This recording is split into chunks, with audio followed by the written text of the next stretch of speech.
Next property है बेटा non metallic character. तो आयनाइजेशन इंथैल्पी ग्रुप 17 एलिमेंट्स की बहुत ज़्यादा है, तो इनकी इलेक्ट्रॉन देने की टेंडेंसी ना के बराबर है। ये ले तो सकते हैं लेकिन इनमें से इलेक्ट्रॉन निकालना बड़ा मुश्किल काम है, टेढ़ी खीर जिसको हम बोलते हैं। तो halogens have very high ionization enthalpy, so they are a non metallic. ये सारी की सारी क्या हैं, नॉन मेटल्स होती हैं। और नॉन मेटेलिक करेक्टर डिक्रीजेज, ऊपर से नीचे जाते हैं बेटा साइज बढ़ता है, आयनाइजेशन एनर्जी घटती है, इसलिए नॉन मेटेलिक करेक्टर क्या होता है, घटता है। तो आयोडीन जो है या एस्टेटिन जो है थोड़े बहुत मेटेलिक करेक्टर शो करता है। तो all the halogens are non metals due to their very high ionization enthalpy. और ऊपर से नीचे जाएंगे तो non metallic character decreases due to, किसकी वजह से, due to decrease in ionization enthalpy. Next हमारे पास प्रॉपर्टी है बेटा कलर। तो हैलोजन जो हैं एक करेक्टरिस्टिक्स कलर देते हैं, जैसे फ्लोरीन का जो है लाइट येलो होता है, क्लोरीन जो है ग्रीनिश येलो कलर देती है, ब्रोमीन का रेडिश ब्राउन होता है और आयोडीन का डार्क वायलेट कलर होता है। तो अब क्वेश्चन ये आ गया कि वाई हैलोजन्स आर कलर्ड। ये भी एनसीईआरटी का क्वेश्चन है, बड़ा इंपॉर्टेंट क्वेश्चन है, यूँ कहीं आपको 2 नंबर में मिल सकता है। तो हैलोजन्स मॉलिक्यूल जो हैं एब्जॉर्ब विजिबल लाइट, और उनके जो इलेक्ट्रॉन्स हैं वो एक्साइटेड स्टेट में चले जाते हैं, and their electrons get excited to the higher energy. From excited state these electrons come back, वो वापस आते हैं by losing energy in the form of a radiation, and these radiations impart colour to the halogen. मान लीजिए भाई, कहने का मतलब ये हैलोजन का मोलिक्यूल्स है, सपोज हमने ये क्लोरीन का एक मोलिक्यूल्स ले लिया और उसमें जो हैं हमारे पास इलेक्ट्रॉन, जैसे हमने इसको हीट किया, इसका जो इलेक्ट्रॉन्स है वो और हायर एनर्जी स्टेट में चला गया। हायर एनर्जी स्टेट से जब वो ये वापस आएगा तो it will lose the energy in the form of visible radiation.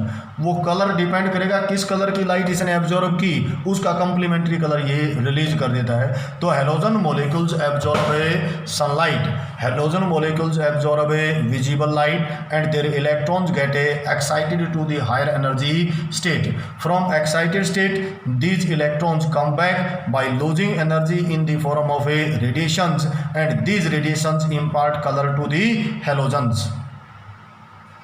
Fluorine has strongest forces of a attractions। तो फ्लोरीन का साइज सबसे छोटा होता है, तो उसमें सबसे स्ट्रॉन्ग फोर्स ऑफ अट्रैक्शन होते हैं between the nucleus and outermost electrons, and it requires higher energy for excitation. So halogens gives different colour. तो इसका कलर अलग होता है, जिस कलर की लाइट एब्जॉर्ब करेगा उसी के हिसाब से ये कम्प्लीमेंट्री कलर ये दे देते हैं।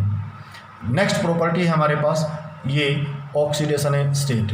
तो हैलोजन की वैलेंस शेल में कितने इलेक्ट्रॉन है बेटा, 7। They have electronic configuration NS2 so they are 1 electron short from noble gas. एक इलेक्ट्रॉन मिलते ही इनका नोबल गैस कॉन्फिगरेशन हो जाता है। So their most common oxidation state is -1।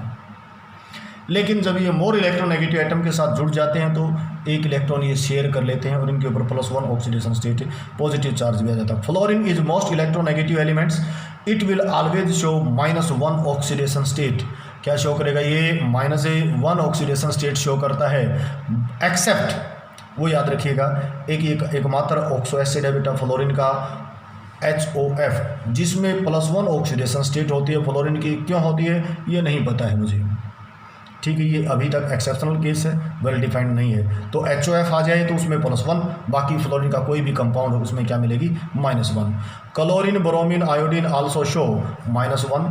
इसके अलावा +1, +3, +5, +7 when they are positive oxidation states कब शो करेंगे, oxidation state due to presence of d orbitals in their valence shell. इनकी वैलेंस शेल में क्या है, d ऑर्बिटल्स हैं, खाली d ऑर्बिटल्स हैं, तो इसलिए ये पॉजिटिव ऑक्सीडेशन स्टेट भी शो कर देते हैं। दिस जैसे higher oxidation state of the halogens are possible only when they are bonded with highly electronegative atom, जैसे ऑक्सीजन और फ्लोरीन है, उन्हीं के साथ ही ऐसा हो सकता है, बाकी के साथ ऐसा नहीं करते हैं।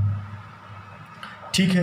अब जो है हमारे पास केमिकल रिएक्टिविटी की बात करते हैं बेटा, तो पहला क्वेश्चन आता है कि हैलोजन बहुत ज़्यादा रिएक्टिव हैं, हाईली एक्सप्लोसिव हैं, और फ्लोरीन तो इतनी ज़्यादा है कि सुपर हैलोजन के नाम से इसको जानते हैं। तो उसका रीज़न क्या है कि हैलोजन का जो सिंगल बॉन्ड है वो साइज छोटा हो गया, और ये सिंगल बॉन्ड ये 3 लोन पेयर हैं, और लोन पेयर में रिपल्सन बड़ी स्ट्रॉन्ग हो जाती है, जिसकी वजह से हैलोजन का जो ये सिंगल बॉन्ड है इसकी जो बॉन्ड डिसोसिएशन एनर्जी है वो इतनी कम है कि ये बिल्कुल हवा में रखते ही टूट जाते हैं, हाईली रिएक्टिव इन नेचर होते हैं। Halogens are highly reactive because they have very low bond dissociation energy due to strong repulsion between loan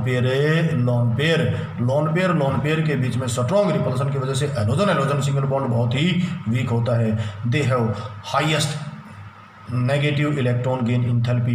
दूसरा कारण, एक इलेक्ट्रॉन बड़ी आसानी से ले लेते हैं, क्योंकि एक इलेक्ट्रॉन देते ही इनका ऑक्टेट पूरा हो जाता है। इन दो रीजन की वजह से हैलोजन्स क्या होते हैं, हाईली रिएक्टिव इन नेचर होते हैं।